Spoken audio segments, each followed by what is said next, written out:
حضرت محمد کا یہ واقعہ سننا ہر امتی پر لازم ہے۔ حضور فرماتے ہیں کہ میری جوانی کے دن تھے کہ ایک رات میں نے اپنے قریبی صحابہ سے کہا، تم میری بکریوں کا خیال رکھنا، ایک نوجوان کے پاس جانا ہے۔ جب حضور اس نوجوان کے پاس پہنچے تو شادی کا موقع تھا اور موسیقی کا پروگرام شروع تھا۔ چنانچہ آپ بھی موسیقی سننے کے لیے بیٹھ گئے کہ اچانک موسیقی۔ بسم اللہ الرحمن الرحیم۔ ناظرین، کہا جاتا ہے کہ حضرت عبدالمطلب کے لیے کعبہ کے سائے میں ایک قلین بچھایا جاتا تھا، وہ اس پر بیٹھا کرتے تھے۔ ان کا احترام اس قدر تھا کہ کوئی اور اس قلین پر بیٹھتا نہیں تھا، چنانچہ ان کے بیٹے اور قریش کے سردار اس قلین کے چاروں طرف بیٹھتے تھے، لیکن رسول اللہ وہاں تشریف لاتے تو سیدھے اس قلین پر جا بیٹھتے۔ اس وقت آپ ایک تندرست لڑکے تھے، آپ کی عمر 9 سال کے قریب ہو چکی تھی۔ آپ کے چچا عبدالمطلب کے ادب کی وجہ سے آپ کو اس قلین سے ہٹانا چاہتے تھے تو عبدالمطلب کہتے، میرے بیٹے کو چھوڑ دو، اللہ کی قسم یہ بہت شان والا ہے۔ پھر وہ آپ کو محبت سے اس فرش پر بٹھاتے، آپ کی کمر پر شفقت سے ہاتھ پھیرتے، آپ کی باتیں سن کر حد درجہ خوش ہوتے۔ کبھی وہ دوسروں سے کہتے، میرے بیٹے کو یہیں بیٹھنے دو، اسے خود بھی احساس ہے کہ اس کی بڑی شان ہے اور میری آرزو ہے یہ اتنا بلند رتبہ پائے جو کسی عرب کو اس سے پہلے حاصل نہ ہوا ہو اور نہ بعد میں کسی کو حاصل ہو سکے۔ ایک بار انہوں نے یہ الفاظ کہے، میرے بیٹے کو چھوڑ دو، اس کے مزاج میں طبعی طور پر بلندی ہے، اس کی شان نرالی ہوگی۔ ناظرین، آج کی ویڈیو میں ہم نبی کریم کی شان کے حوالے سے آپ کو چند عجیب واقعات سنانے والے ہیں، جن سے واضح ہوتا ہے کہ آپ کے دادا جان کے دل میں آپ کی کس قدر محبت تھی۔ ناظرین، کہتے ہیں کہ عمر کے آخری حصے میں حضرت عبدالمطلب کی آنکھیں جواب دے گئی تھی، آپ نابینا ہو گئے تھے۔ ایسی حالت میں ایک روز وہ اس قلین پر بیٹھے تھے کہ آپ بھی تشریف لے آئے اور سیدھے اس قلین پر جا پہنچے۔ ایک شخص نے آپ کو قلین سے کھینچ لیا، اس پر آپ رونے لگے۔ آپ کے رونے کی آواز سن کر حضرت عبدالمطلب بے چین ہوئے اور بولے، میرا بیٹا کیوں رو رہا ہے؟ اس شخص نے بتایا، آپ کے قلین پر بیٹھنا چاہتا ہے، ہم نے اسے قلین سے اتار دیا ہے۔ یہ سن کر حضرت عبدالمطلب نے کہا، میرے بیٹے کو قلین پر ہی بٹھا دو، یہ اپنا رتبہ پہچانتا ہے۔ میری دعا ہے کہ اس رتبے کو پہنچے جو اس سے پہلے کسی عرب کو نہ ملا ہو، اس کے بعد کسی کو نہ ملے۔ اس کے بعد کسی نے آپ کو قلین پر بیٹھنے سے نہیں روکا۔ روایت میں آتا ہے کہ ایک روز بنو مدلج کے کچھ لوگ حضرت عبدالمطلب سے ملنے کے لیے آئے۔ ان کے پاس اس وقت آپ صلی اللہ علیہ وسلم بھی تشریف فرما تھے۔ بنو مدلج کے لوگوں نے آپ کو دیکھا۔ یہ لوگ قیافیہ شناس تھے، یعنی آدمی کا چہرہ دیکھ کر اس کے مستقبل کے بارے میں اندازے بیان کرتے تھے۔ انہوں نے حضرت عبدالمطلب سے کہا، اس بچے کی حفاظت کریں، اس لیے کہ مقام ابراہیم پر جو حضرت ابراہیم علیہ السلام کے قدم کا نشان ہے، اس بچے کے پاؤں کا نشان بالکل اس سے ملتا جلتا ہے۔ اس قدر مشابہت ہم نے کسی اور کے پاؤں کے نشان میں نہیں دیکھی۔ ہمارا خیال ہے یہ بچہ نرالی شان کا مالک ہوگا، اس لیے اس کی حفاظت کریں۔ ناظرین، یاد رہے کہ مقام ابراہیم خانہ کعبہ میں وہ پتھر ہے جس پر حضرت ابراہیم علیہ السلام کعبہ کی تعمیر کے وقت کھڑے ہوئے تھے۔ معجزے کے طور پر اس پتھر پر حضرت ابراہیم علیہ السلام کے پیروں کے نشان پڑ گئے تھے۔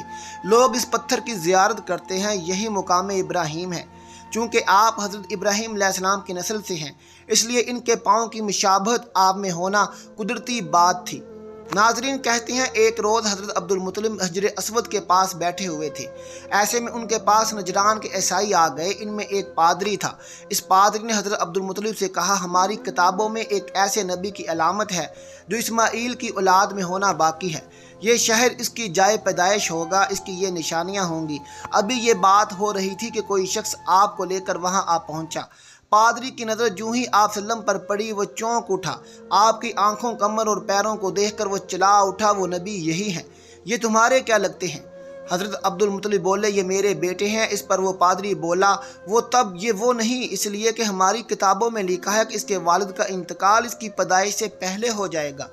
یہ سن کر حضرت عبدالمطلب بولے، یہ دراصل میرا پوتا ہے، اس کے باپ کا انتقال اس وقت ہو گیا تھا جب یہ پیدا بھی نہیں ہوا تھا۔ اس پر پادری بولا، ہاں یہ بات ہوئی نا، آپ اس کی پوری طرح حفاظت کریں۔